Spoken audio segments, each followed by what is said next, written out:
Looks like everybody's coming in. Hello, everyone. Welcome. Welcome back. I'm going to dive right in because we have a lot to cover today. Welcome to the fourth and final of our homiletic session, which I'm kind of sad it's already our final one. My name is Lori Krupp, and I am the Director of Membership and Donor Engagement at the National Catholic Reporter, and we are here in partnership with the Association of U.S. Catholic Priests to bring you this homiletic series with Father Mike Connors. I will try not to sneeze while I am talking. It's so great to have you here.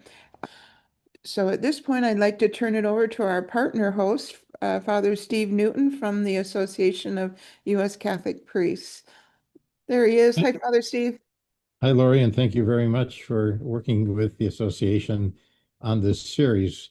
Mhm. Uh, it is kind of a sad feeling to say that this is the last of this segment, but we hope to continue cooperating with NCR on offering other series and webinars for the especially priests and interested parties of your readership and our membership and friends. More about that later. But our speaker today, again, for the third time and the final time, is Father Mike Connors, who is Director Emeritus of the Martin Institute on Homiletics and Liturgy at the University of Notre Dame, and is a member of the Congregation of Holy Cross and also a member of AUSCP. Mike is giving a presentation on very practical advice on homiletics, but also some very stimulating ideas of the purpose of it and how to improve it. So I just, without further ado, turn it over to you, Mike. Thank you again for being here and welcome. Thank you, Steve, and thank you, Lori. And again, thanks to AUSCP and NCR for sponsoring these few days together. I appreciate that. It's good to be with you again today. I'm going to start my screen share here if I can do that correctly.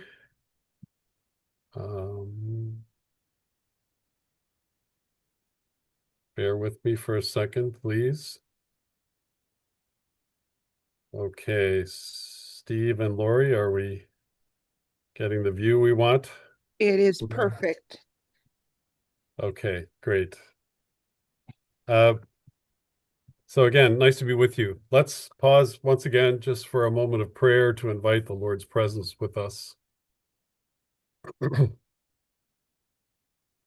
Come, Holy Spirit, come and enkindle in our hearts the fire of your love. Amen. All right, folks, let's dive in. Here's where we ended on Monday. I think I already covered this point well enough, the connection between fostering human community and its relationship to fostering encounter with the Lord. So I have two more points under this general heading of preaching for the listener, and then we'll turn to the heading for today, elements of effective style. All right. Our preaching should bear fruit, right? And the fruit that it should bear should be the essentials of the Christian life: faith, hope, and love. I think that this can be taken both on as far as every preaching occasion and cumulatively. In other words, I think each homily ought to invite the listener to greater, deeper faith, hope, and love. There's also a special power in cumulative preaching. What I mean by that is if you're preaching in the same parish, for example, every week, people hear you differently as your preaching goes along, as they get to know you better, as you get to know them better. And I think that's a great advantage. I think it deepens the effect of our preaching, at least potentially. I think I may have mentioned to you when I was at Little Flower Parish in my first 5 years as a priest, I know I was a better preacher in years 4 and 5, and not just because I had practiced, but because I knew people. So take this point as the test of good preaching. It should bear fruit. Faith, deeper relationship with God, with Jesus, with the Holy Trinity. Hope. I could do a whole webinar on hope. Hope is a very fascinating topic, I think, and too often misunderstood. What does biblical hope mean? Well, I'm going to cut to the chase here, and I'm following again mostly Walter Brueggemann. The essence of biblical hope is the trust that God will provide a future. Okay, so often we use the word hope. Um, we hope for particular things. I hope it's a sunny day tomorrow. Or if you're here at Notre Dame, I hope we beat Southern Cal this Saturday. Or, things like that. And there's nothing wrong with that. But as Brueggemann says somewhere in his writings, the essence of biblical hope is less about hoping for something as it is hoping in someone.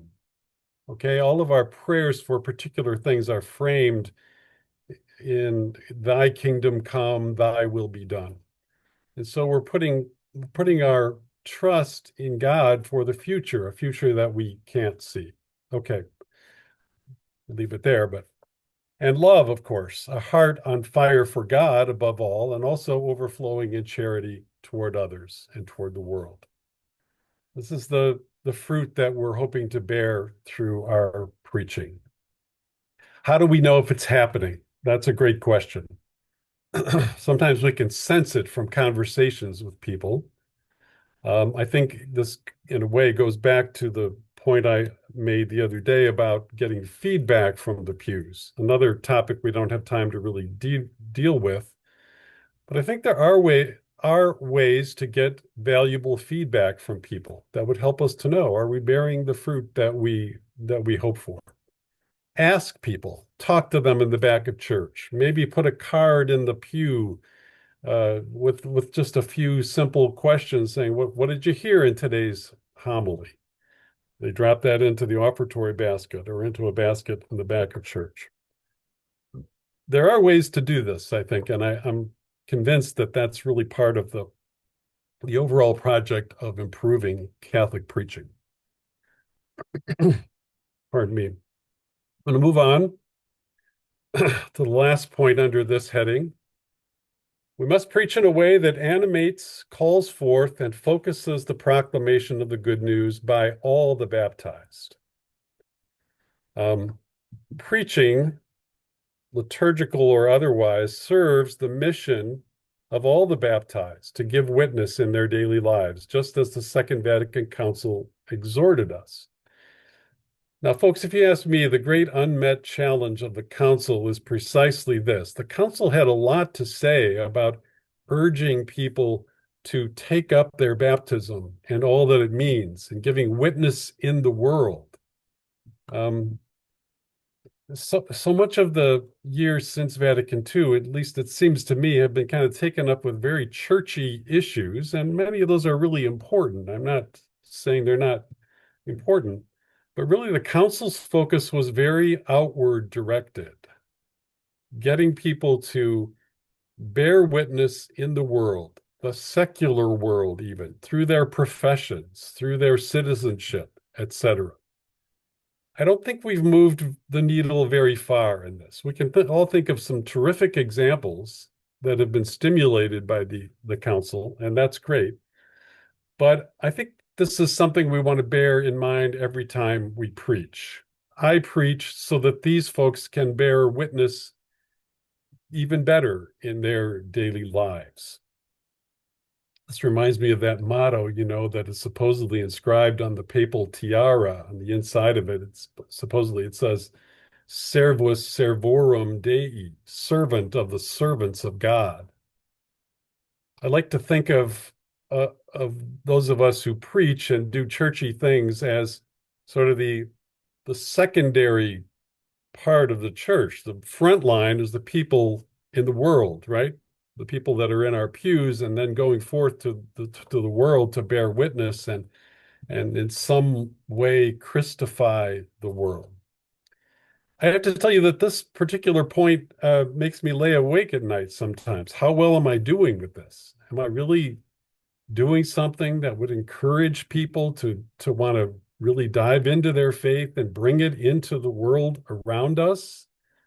I'm not always sure. I think this is one of those places where we could use some further communal reflection. To go back again to my view of the purpose of preaching, remember that we're preaching ultimately for discipleship, to bring people into an encounter that ultimately leads them to commit their lives more deeply. We're seeking to motivate people to become committed, intentional, missionary disciples. You can choose your word here. And once again, I was calling up Sherry Waddell's book, Making Intentional Disciples. Is that the title? I don't have that here immediately, but I was trying to call that up, or to put it another way, a life of holiness, a life of serious commitment to God. So I think it's good for us to bear in mind each time we preach that we preach so that others can give witness in the world. Okay.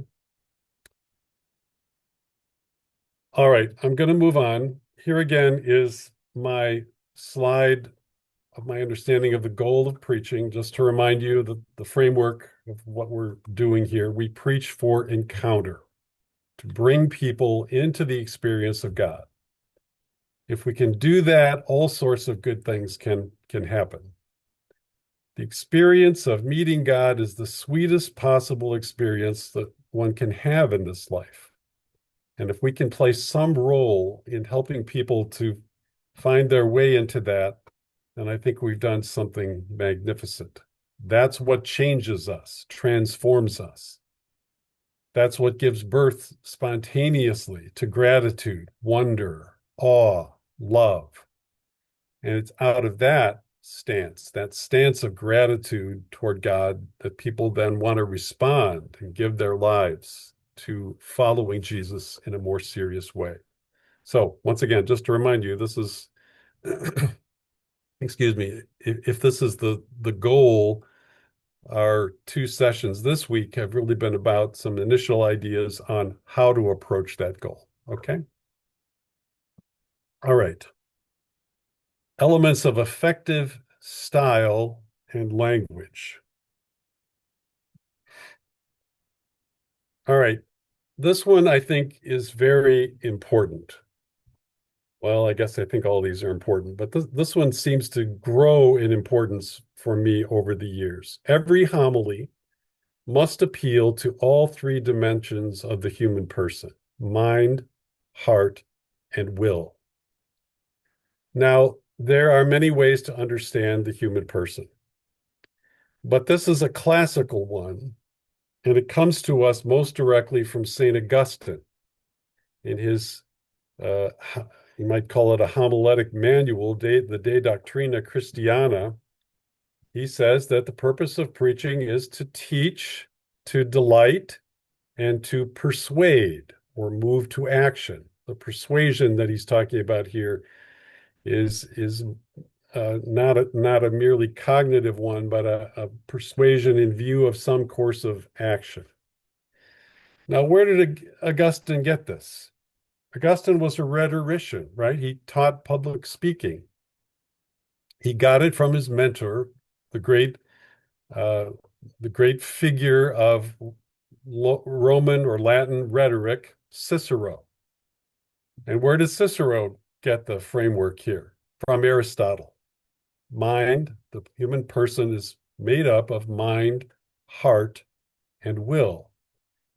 Now, as I said, there are many ways to think about how to understand the human being, but to my way of thinking, this one is still very serviceable. I think it's relatively easy for most of us to identify these parts of ourselves and also to recognize that they go into an integrated whole, right? They're not separate compartments of of ourselves. They go into an integrated whole. So I would always push my students, every homily should have some appeal to all three parts. Earlier on, I sort of fudged on this. I might have said to them, well, one week you might be a little more mind oriented, another week more toward the heart. But I think that was a mistake. I really think that every homily ought to appeal to all three. Now, that does not mean that, it's an arithmetic kind of thing, like 33% of your words are geared toward the mind, 33 toward the heart. No, it's not that simple. One might, for example, appeal to the heart very strongly and eloquently with just a couple of well-chosen sentences.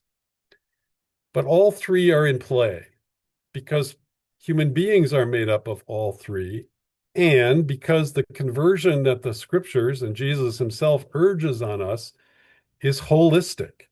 It embraces the whole person. And I think our preaching should not do anything less than that. Now, I would make one sort of addendum to St. Augustine. How brazen is this to think I've got something to add on to St. Augustine? Well, anyway, there you have it. I think we have a better understanding today of what mind actually means. We speak, for example, about left and right brain, cognition plus imagination. And I think we have a better understanding today that both of those are part of what goes into human intelligence. Um, Unfortunately, I want to say more about the imagination on the next slide, but unfortunately, I think we still tend to kind of look down upon imagination. Like somebody would say to me, "Oh, Father Mike, that's just your imagination." Well, actually, imagination is terribly important. We see solutions to problems before we can even articulate them.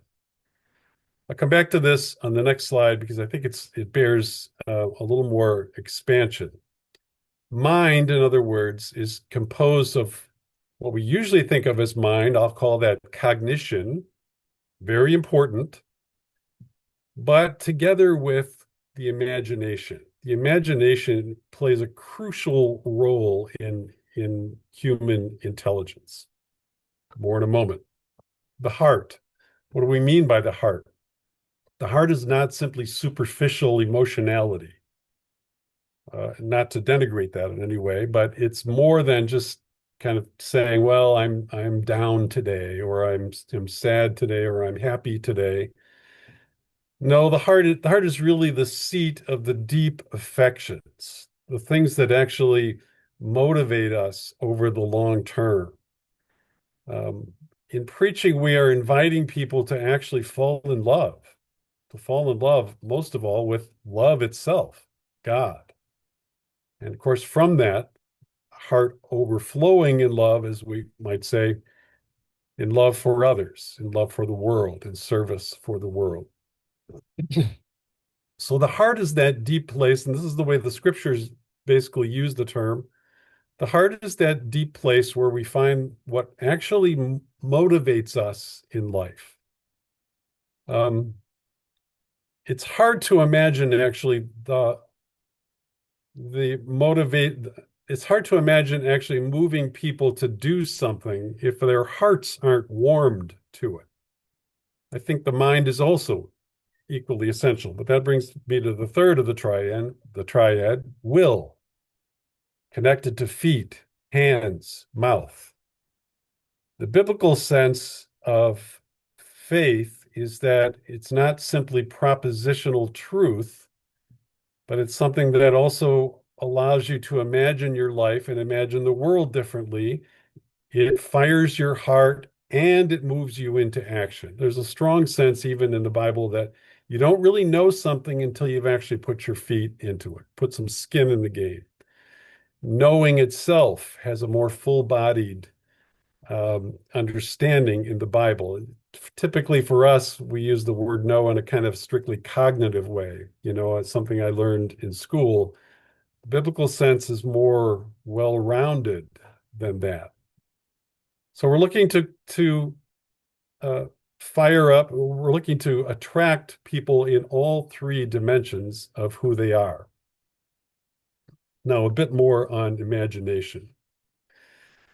You can think of it this way. We're not simply trying to tell people something in preaching.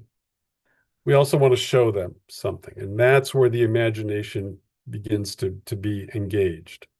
Yes, we are trying to tell them something. They should come away with something to think about, to reflect on. They might even learn something. That would be a good thing. But more than that, we want their imaginations to be fired up around this. The unity and impactfulness of the homily may not be best carried, or may not be, certainly is not only carried by a discursive point or theme, but a narrative or an image which affords the hearer a new way to see her or his life, her or his world. Um, Sadly, we have tended to think of story, metaphor, image. We've tended to think of these things as kind of the icing on the cake. Uh, I think that understates their importance. People actually change their lives because their imagination changes. We could be committed to a world of God's social justice because we could envision it as part of God's reign. Um, so over the years, I have come more and more to think that one of our most important jobs as preachers is to fertilize and fire up people's imaginations. Imagination is not just child's play. Imagination is serious adult business too.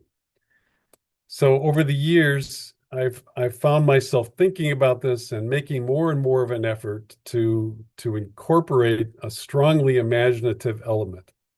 Still don't feel like I'm very good at it. And frankly, our formation, whether it's in seminary or any other theological school, or our broader education, doesn't tend usually to do much with this. Sometimes you meet people who, let's say, majored in literature, and they sort of pick that up from the nature of their studies. But too often, I think it's neglected, unfortunately. Stories, images, metaphors are not just illustrations of the point that underemphasizes it. They are the point. They carry a power which we can never fully duplicate in discursive language. I would say the reverse is also true, but they're just different. Don't think of these as just optional extras, story, image, metaphor.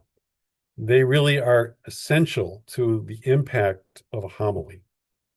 You're helping people make the connections with life. When you talk about real life, you're helping people to see what you're saying in terms of their actual lived experience. And once again, I would say, along with the Bible, doing is part of knowing.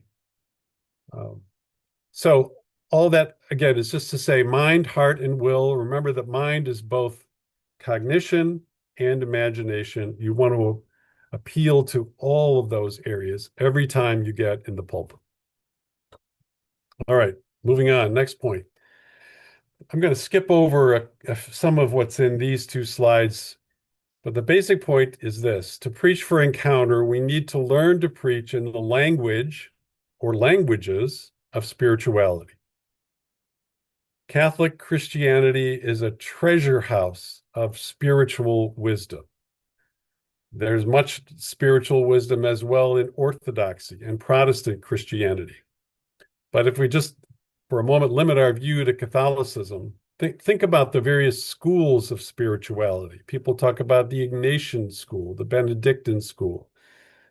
These have tended to follow the great religious life movements in our history, but it's also possible to speak about things like marital spirituality, perhaps even the spirituality of the preacher. Should we speak in the singular or the plural? Well, I think there's a case for both. There's a unity to all of these spiritualities, but there's also a plurality. And that's part of the wonder of the tradition that we bear. But the language of spirituality is different from the language of theology or the language of catechesis. Again, not that those are not important in their own way, they certainly are, but spiritual text, spiritual wisdom often comes to us in somewhat different form. It may be drawing upon theology and certainly drawing upon catechesis, but it has a different kind of sound to us. What can we say about that?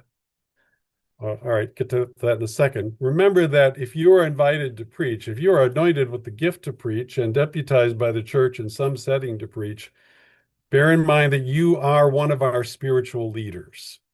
Okay?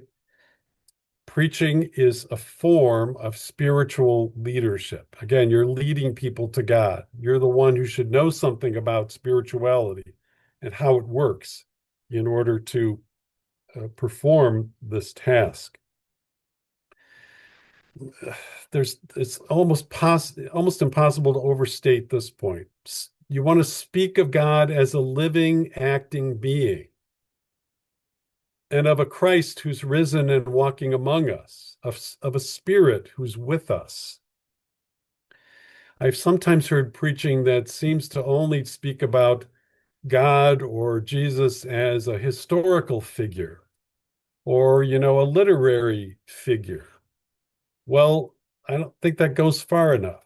What we're trying to bridge here is between ourselves, our hearers, and this living God, a God who's actually here now. Speak of God as if God is actually alive and acting and wanting to act in our lives. Okay, this is maybe the most important point under this subheading. Now, a few thoughts on how we might grasp a language of spirituality. Well, first of all, it's relational language, right?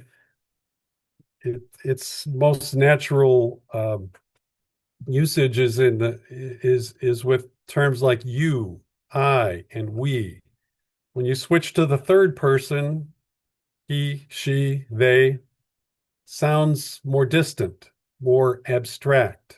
Okay, relational language thrives in terms of you, I, and we. And I would say, as maybe a slight side point here, pardon me, in terms of grammatical person, the most natural place for a preacher to stand is the first person plural, we. You speak as a member of this community. It puts you with them. It puts you as not only a speaker, but as one who's subservient to the very point that is being made in preaching. So I would always tell my students, for the most part, you want to stay in the first person plural. Yes, there's a role for the you, the I, and even for the third person at times, but your most natural environment is we. Relational language is intimate. So I think there's an intimacy about preaching that makes it more like the speech of lovers or dear friends, more like that than like a dry lecture somewhere, okay? It's direct and simple, but that doesn't mean simplistic nor childish, okay? Remember that preaching doesn't just serve prayer, it is prayer, the Catholic understanding. You are standing in this space between God's people and God and trying to facilitate the communication in both directions between them. It's the very nature, I think, of spirituality. Now, just briefly, I'll just say once again, Christian preaching is always paschal. It's about the wired in nature of death and resurrection, wired into our very lives as well as into the story of Jesus.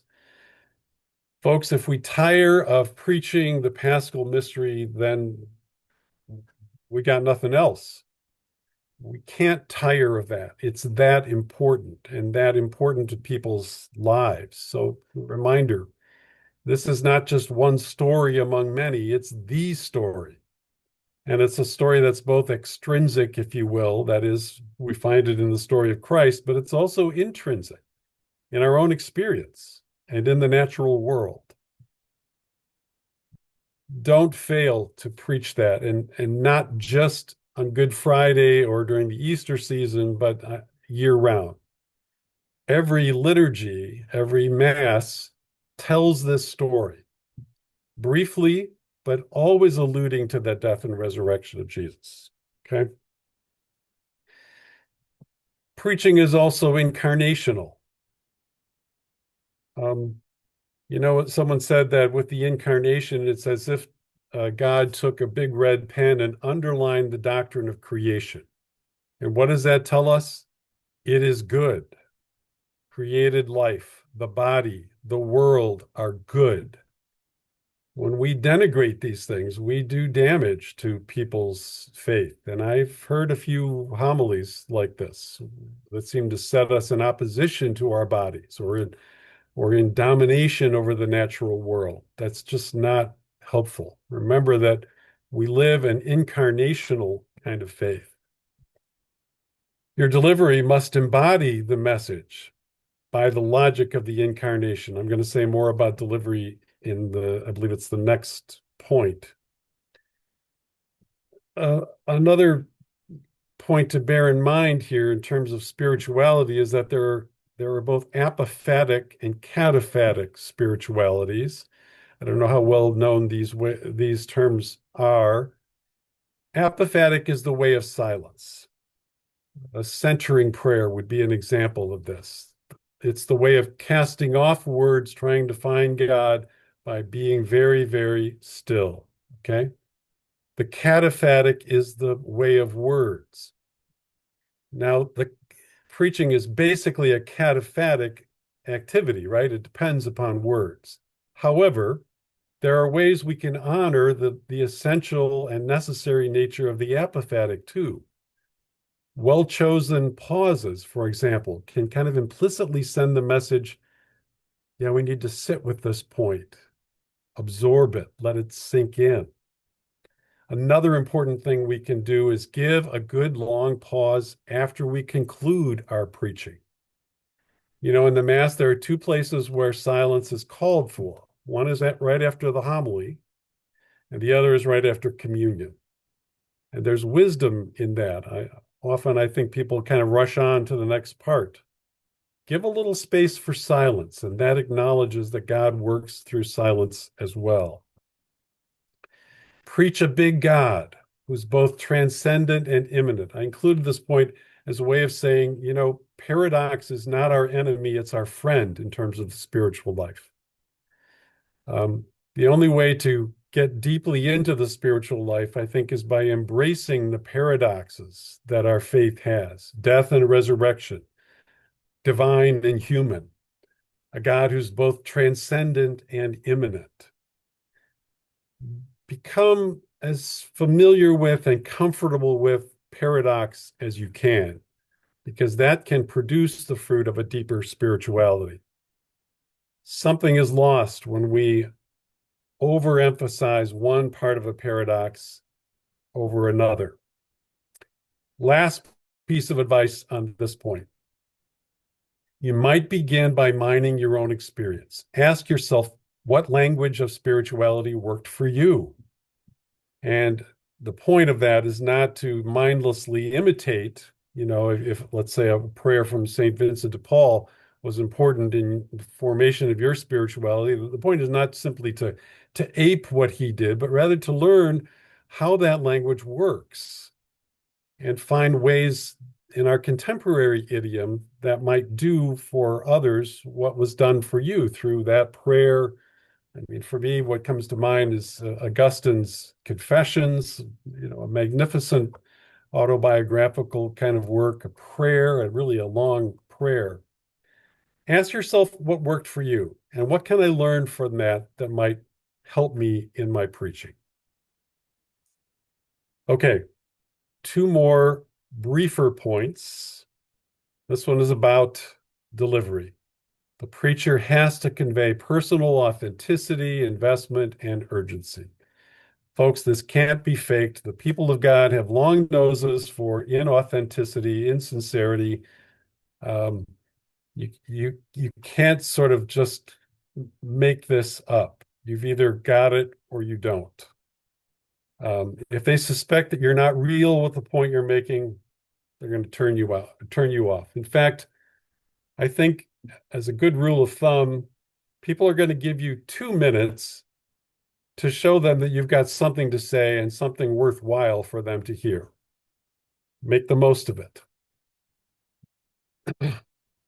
Preaching, after all, is a form of witness, right? You're giving testimony. Now that raises the question about, how does one use personal story? That's a bigger issue. Learn to use it appropriately. It can be overdone. Even with the best of intention, it can be overdone, and then it begins to call attention to you rather than to God. Don't overdo it, but don't neglect it either.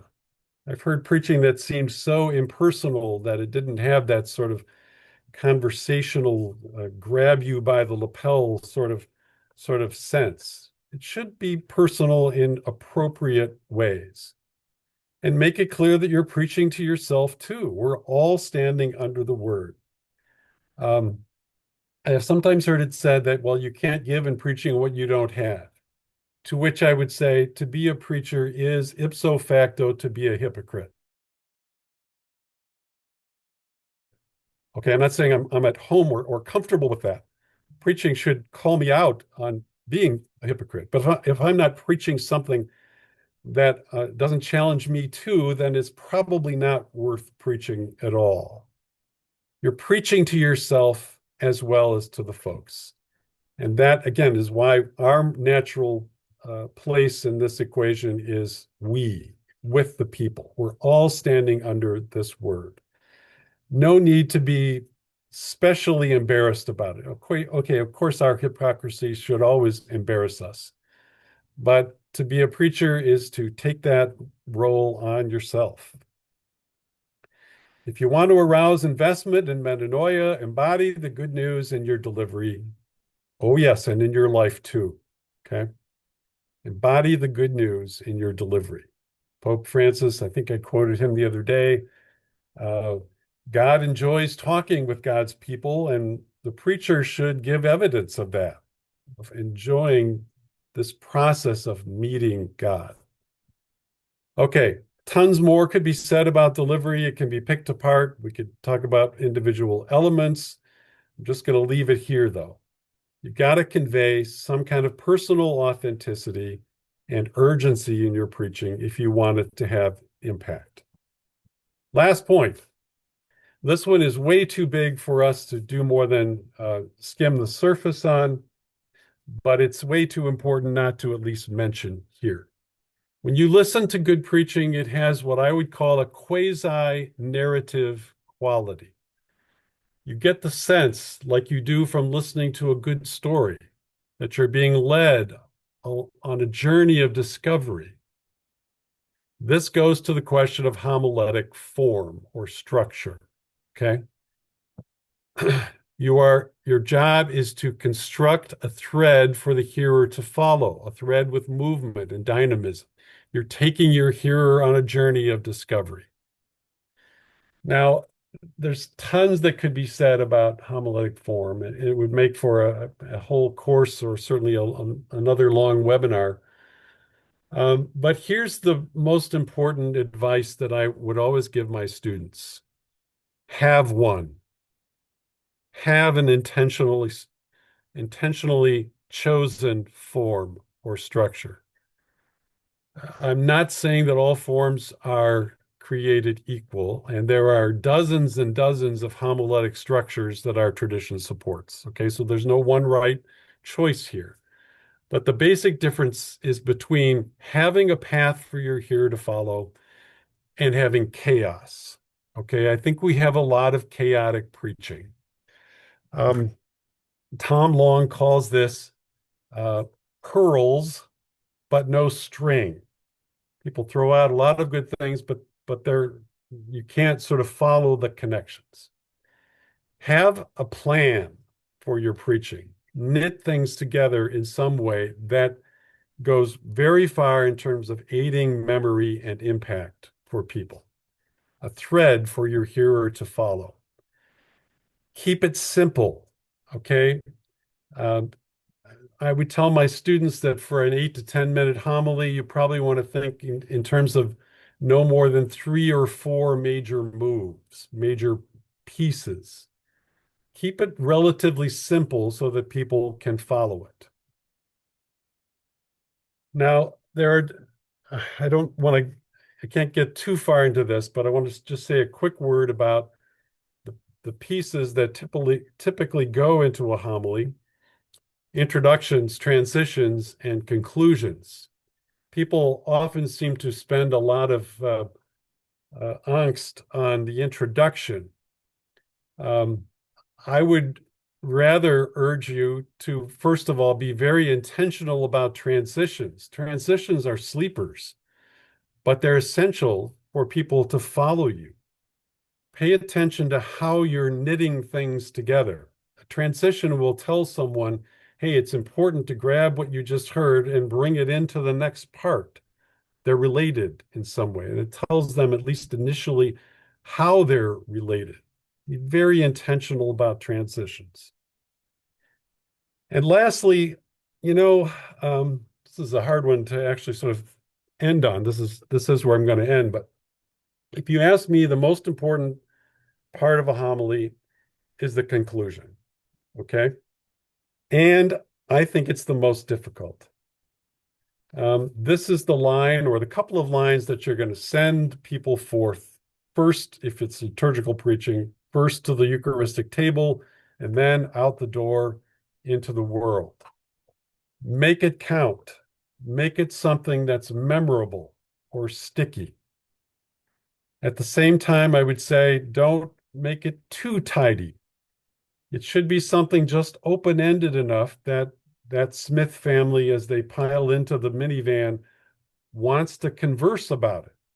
And they want to take it into the rest of their day and maybe even into the week and keep reflecting on how might I understand and respond to this word. The truth is that I personally am almost never completely satisfied with my conclusions. I think conclusions are very difficult, but they are worth spending some energy on. Think about how you're going to wind up, what you're going to leave in the ears of your hearer as they go on from there. I don't mean to say that introductions are not important, but I sometimes think that the importance of them is oversold, and we would do better to be paying more attention to transitions and conclusions. Homiletic form, a very big topic, but a very important one. This does no more than flag that for you today. So this is where I'm going to end and turn it over again to Father Steve. If you want, these are the questions I think I put up last session. They work for today as well. Ask yourself what challenges you the most. Maybe give yourself a try this kind of assignment. Pick something from this presentation and try it in an upcoming Sunday. Okay, Father Steve, I will turn it over to you. Thank you all for your attention. Thank you, Mike. And that's a great slide to end with there, the fire. Here's a question that came in that is very timely. I think always timely, but I think it deserves a lot of reflection. I've been accused of being too political. I think we should be more political. What do you think? Well, I think it's a big question. In one sense, we cannot avoid being political, right? Because politics has to do with our life together in the real world. Now, I would say a good rule of thumb is avoid as much as possible being partisan. Mhm. Now that's not absolute either, because I think if we witness something as evil as the Nazi Party trying to take over power in our country, then we have to find some way to denounce that and distance ourselves. So it's not can't be an absolute prohibition, but in general, I think we would do well, serve people better by avoiding being partisan and helping people to supplying people with resources by which they might think about the issues that color our political, our social life. Is it possible to overdo this? Absolutely. And I think a very common mistake for those who are maybe quite comfortable getting political is, again, to just sort of glide over the need that people have to be connected with God. So don't neglect the encounter. That's got to be the basis out of which we can think our way through the difficult issues of the day. Uh, that's an inadequate answer, but it'll have to do, I guess, for today. I think, Maybe you have a thought on that, Steve. I think this is something you've reflected on. yes, I think often enough when people say something is political, it's related to Catholic social teaching. And I think that that makes a lot of people very uncomfortable, especially in the current climate of Christian nationalism and opposition to some of the policies that might exist that in the world that are more anti-Catholic social teaching than pro. I once had the experience of asking a group that I worked with for some feedback on that exact issue, and the response of one of the she was a student at the time was, uh, "I don't go to mass to hear that social teaching stuff. I go to improve my relationship with Jesus." And the disconnect there is just so bold that we have an obligation to really make that connection for people between worship and justice, between the mystical body of Christ and how we live and act in the world. Now, is that political? Yes, it is, because politics is of the people, of the polis. And so to not preach social justice, to not preach social teaching is to avoid the gospel, frankly. All gospel is justice, is social. So I would agree with without knowing specifically what the questioner had in mind. Uh, should we be more political? Yes, more of the people, more of what's going on in the world, and giving it a context for reflection on morality, on action, on those things that really should concern us most. It is sensitive, but if Yeah. opposition to our preaching is not a bad thing, as long as we enter into dialogue with the opposition and they are honest with us. What exactly about it bothered you?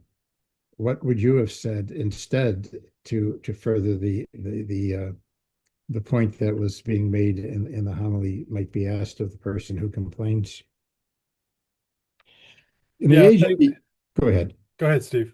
No, I was moving on to the next one, so go ahead. Well, I thank you for that. I think it's just very unfortunate that we have allowed this dichotomy to grow up between spirituality on the one hand and Catholic social teaching on the other.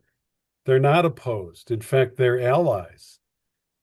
Could deep immersion in Catholic social teaching lead people to a deeper encounter with God? Absolutely. I'm here to tell you I've seen it happen.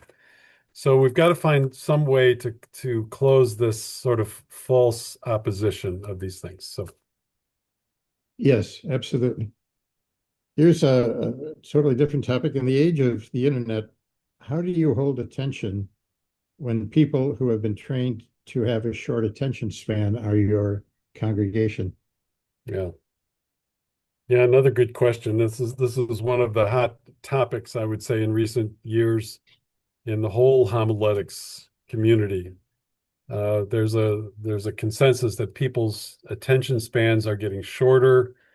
Um, as a result, our Protestant friends are tending now, at least in the mainline churches, to shorten their homilies, where it used to be 45 minutes, now it's maybe 25 minutes. I don't see an easy answer to this. I do think that it's true that people's attention spans are getting shorter. I see that with the undergrads that I live with. Um, but the typical Catholic homily should be, I think, in the range of 7 to 10 minutes. Okay, there are exceptions, but I think as a good rule of thumb, it's that. And if you construct well, this in part at least goes to my last point about form or knitting things together. You can carry people's attention along well if you pay attention to those things. I freely admit that it's a worry. It worries me too that the way our culture is going, shorter attention spans, more, sound bites. I mean, and this is what you see on the news, right? Everybody just puts their 1 minute spin on a particular issue. Well, I don't think we can do that. Maybe we in some way have to give a counter witness that, the truth demands our attention and then do as well as we can to present that. So I realize that's not a terrific answer, but I do share the question for sure.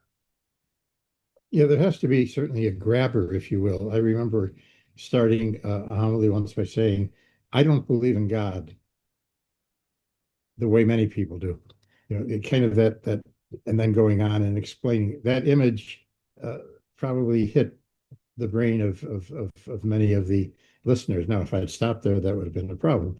But an image that really captivates and endures throughout the whole thing. I once gave a homily at the seminary, which began with, I really don't like to preach, which is actually true, but Then get off. When you think back on the three presentations for the series, what are the primary takeaways that you hope that people will have as they move on? well, certainly the most important is to clarify the goal. Okay. I think everything comes back to that. What are we trying to do? I would hope if you heard nothing else from these sessions that you heard what I was trying to convey about preaching's goal, encounter, preaching for encounter, and ultimately for people to commit themselves as disciples. Um, it's probably a good moment for me to review my 12 points and ask what are the most important. I'll I'll give you just a quick answer. Preaching good news, preaching one and only one point. Um, I think the matter of mind, heart, and will that was on today's docket is very important. It only seems to grow in importance for me. Um, I would probably start with those three. Hopefully, the other nine are worth something. But I would say if there are ones that stand out in importance for me, I'd probably begin with those. I'm struck, and Evan, since you first mentioned it, with the one point only uh, that you stressed. Don't try to, well, the image you used is throw things at the wall and hope something sticks, but make that one point and make it clearly so that somebody can leave and say, what was that homily about? And they can capture that as well. A lot of important things, a lot of very valuable things. Somebody asked if I wanted to work on reworking on how I do homilies. Of all the things you've taught us in these sessions, what would you recommend as a starting point? A starting point for Reworking the reworking. way reworking the way I approach doing homilies. Well, again, I would say start with being honest about how you've envisioned the goal or the purpose of preaching. And ask yourself whether you perhaps need to refocus your purpose. I think if you're really trying to lead people to God, even if you're ham-handed about it, people will sense that. I would sometimes used to tell my students about a particular priest who's dead now, um, who did almost everything wrong in terms of the sorts of things I've been talking about in preaching, but everyone knew that he was a holy and good man. And when he spoke, you wanted to listen to him because you were likely to pick up something that would sort of bring you into God's presence.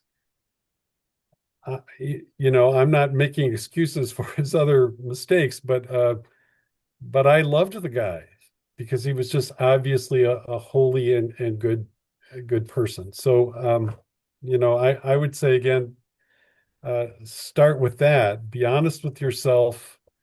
Um, Mine the scriptural text for the way they lead us to God, to relationship with God, and be sure and work on that. Try your best to unpack that for people. Thank you very much, and thank you for all you've given us these past 2 weeks. As Mike had talked before we began about his intention to send an email to the participants, kind of expanding on some of the thoughts and listing the resources and so on. I would also invite all of you to look at our website, auscp.org, and learn about our upcoming assembly this summer in St. Louis, June 22nd to 25th. The topic being moving into the future as a synodal church and a global church with some interesting speakers, including, we hope, a headliner from Rome, who we're still negotiating with to get to do a presentation to priests on priesthood in a synodal church. But this is open to everybody, lay folks, friends of the association, priests, members. Uh, we also have Dan Grudy of Notre Dame speaking on uh, immigration, global immigration, and Sister Kathy Duffy, Sister St. Joseph, speaking on Teilhard's vision of church. So please look that up, and we'll be sending a flyer to everybody as well. Lori, I think I want to turn it back to you now. Thank you. Thank you. I was thinking of some profound way to wrap this series up, and I'm just not there. I have to say, when Father Steve and I first started kind of daydreaming about what a series like this could look like, I really I just feel like every hope I had has been fulfilled. So, Mike, I thank you for your careful preparation. I thank you for so thoroughly reading the comments that people made in between sessions to better help you prepare for the upcoming sessions.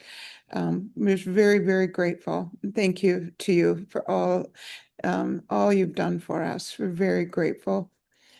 Thanks to you, Lori and Steve, and thanks to all of you for your attention and being part of this. So Bye, everybody. thank you one and all for being here, and we will be in touch with you. Okay. Bye, everybody.